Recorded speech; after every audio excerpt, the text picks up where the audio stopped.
Hello again.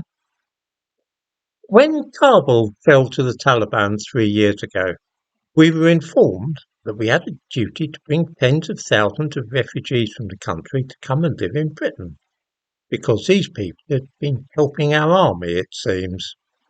Around 25,000 of these Afghans were duly flown here.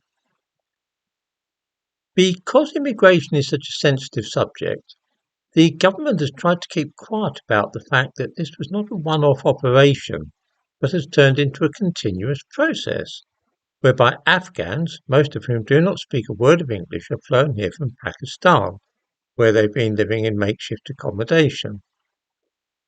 The reason for this is that Pakistan is fed up with the large number of Afghan refugees, many of whom they regard as economic migrants or undocumented migrants.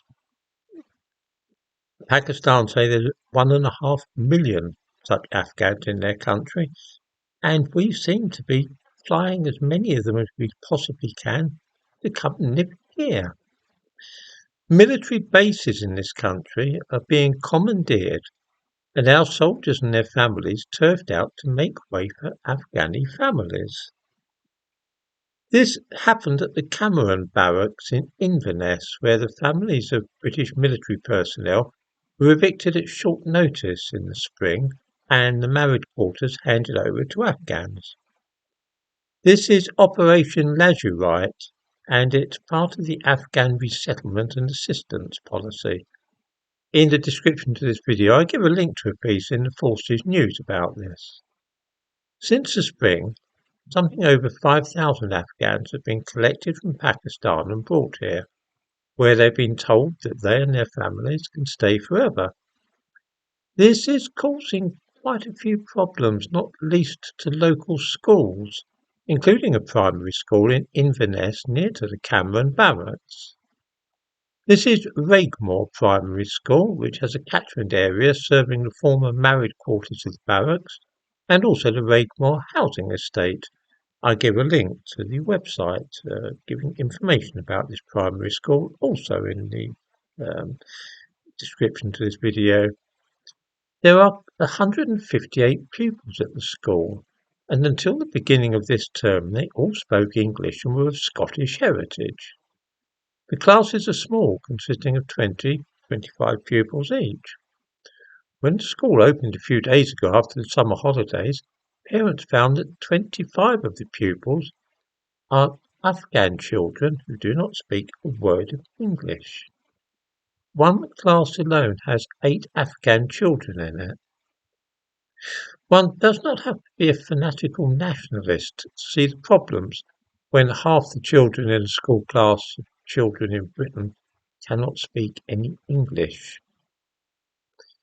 Can anybody really not see how that might compromise the education of the other pupils?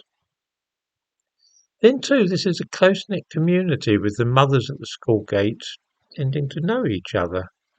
Now they find that a large number of Afghan men are also to be seen at the school gates, and the word is that numbers are likely to increase.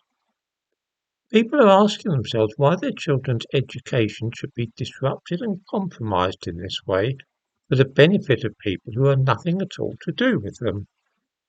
After all, we didn't actually ask our army to invade and occupy Afghanistan, did we?